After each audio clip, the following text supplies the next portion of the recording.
Hey guys, welcome back to Nachinu Samayal Nat. இன்னைக்கு ஒரு weight loss recipe பார்க்கலாம். அதாவது banana oatmeal cookies. என்கிட்ட கேட்டா இது weight loss பண்றவங்களுக்கு ரொம்ப பெஸ்டான பிரேக்ஃபாஸ்ட் தான் சொல்லுவேன். ஏன்னா இந்த சாஃப்ட் அண்ட் சிவி oatmeal cookiesல ஒவ்வொன்றும் 100 கேலரிஸ் மட்டுமே இருக்கிறதால weight loss பண்ண நினைக்கிறவங்களுக்கு இது ஒரு பெஸ்டான ஃபுட். இது செய்ய நம்ம எந்தவித ரிஃபைன்டு ஃப்ளாஸ், சுகர், வெல்லம், நாட்டு சக்கரை அப்படி எதுவுமே சேர்க்காம தான் செய்ய போறோம்.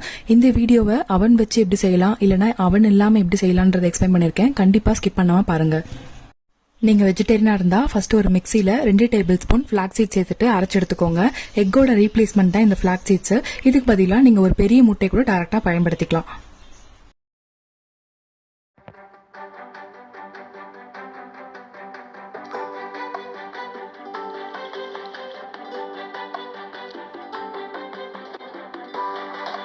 இப்போ அதே மிக்சி ஜார்ல 3/4 கப் ஓட்ஸ், 2 சின்ன துண்டு பட்டை, அப்புறமா 2 ஏலக்காய் சேர்த்துட்டு அரைச்சு எடுத்துக்கலாம்.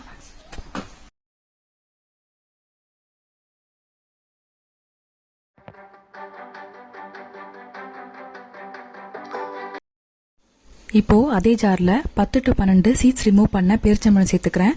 இது கூட 3 tablespoon virgin cold plus coconut oil சேர்த்துக்கிறேன். இந்த வெர்ஜின் கோகனட் ஆயில் நமக்கு வயிற்றுல இருக்கக்கூடிய தேவையில்லாத கொழுப்புகளை கரைக்கிறதுக்கு யூஸ் ஆகும். அதுவும் இல்லாம நம்ம கொலஸ்ட்ரால் லெவல்ல கரெக்டா மெயின்டைன் பண்றதுக்கும் யூஸ் ஆகும். அதுவும் இல்லாம இதுல இருக்கக்கூடிய விட்டமின்ஸ் நம்ம ஃபேட்ஸ்ல இருந்து எனர்ஜியா கன்வெர்ட் பண்றதுக்கு ரொம்ப யூஸ்ஃபுல்லாவும் இருக்கும். இப்போ இதை அதே மிக்சி ஜார்ல சேர்த்துட்டு இது கூட 2 மீடியம் சைஸ் வாழைப்பழம் எடுத்து வச்சிருக்கேன். அதையும் சேர்த்துட்டு நம்ம அரைச்சு எடுத்துக்கலாம்.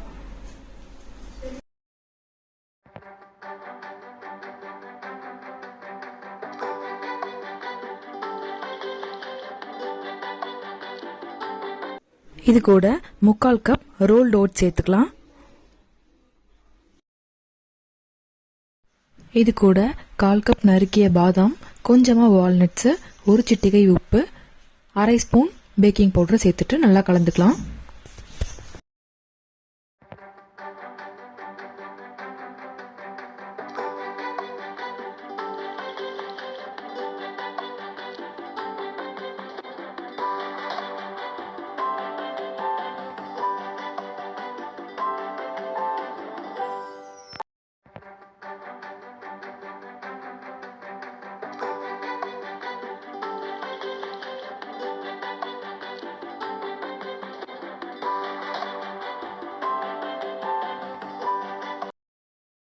இப்போ ஓட்மீல் குக்கீஸ்க்கு மாவு ரெடி ஆகிடுச்சு.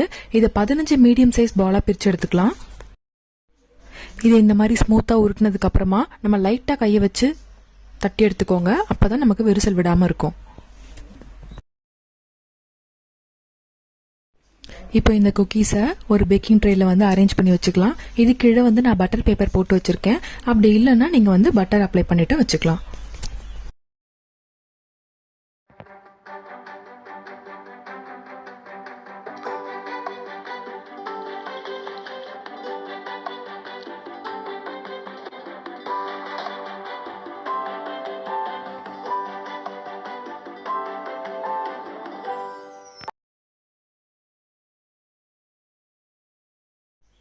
இப்போ குக்கீஸ் எல்லாமே ரெடி ஆயிடுச்சு. இப்போ இதை பேக் பண்ணிடலாம். நான் இப்போ சும்மா பாதாம் மேலே வச்சு கொஞ்சமா டெக்கரேட் பண்ணியிருக்கேன்.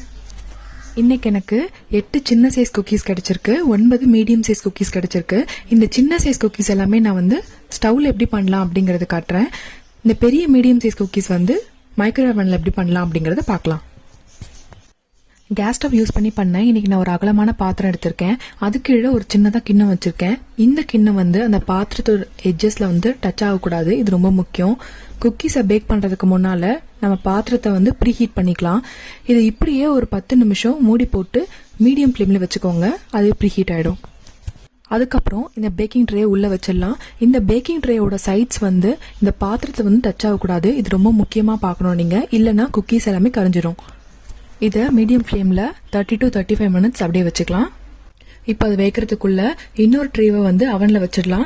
அவனை ஃபர்ஸ்ட் ப்ரீ ஹீட் பண்ணிக்கோங்க. அதுக்கப்புறமா 175 டிகிரி செல்சியஸ்ல 35 மினிட்ஸ் பேக் பண்ணி எடுத்துடலாம்.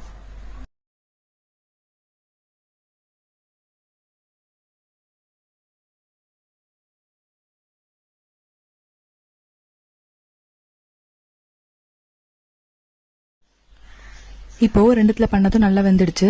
இது அப்படியே 1 to 2 மணி நேரம் ரூம் டெம்பரேச்சர்ல அப்படியே விட்டுருங்க. இப்போ இது பார்க்கறதுக்கு வந்து ரொம்ப சாஃப்டா இருக்க மாதிரி தான் தெரியும். கொஞ்ச நேரம் கூல் ஆனதுக்கு அப்புறமா கொஞ்சம் கிறிஸ்பி ஆகிடும். இது கூல் ஆனதுக்கு அப்புறமா நம்ம ஏர்டைட் கண்டெய்னர்ஸ்ல ஸ்டோர் பண்ணி வச்சுக்கலாம். இதை ஃப்ரிட்ஜில் இல்லாம வெளியே வச்சீங்க அப்படின்னா 1 வீக் வரைக்கும் நல்லா இருக்கும். இந்த டிஷ்ஷை கண்டிப்பா உங்க வீட்டில் ட்ரை பண்ணி பாருங்க. மறக்காம லைக் அண்ட் கமெண்ட்டும் பண்ணிடுங்க. தேங்க்யூ.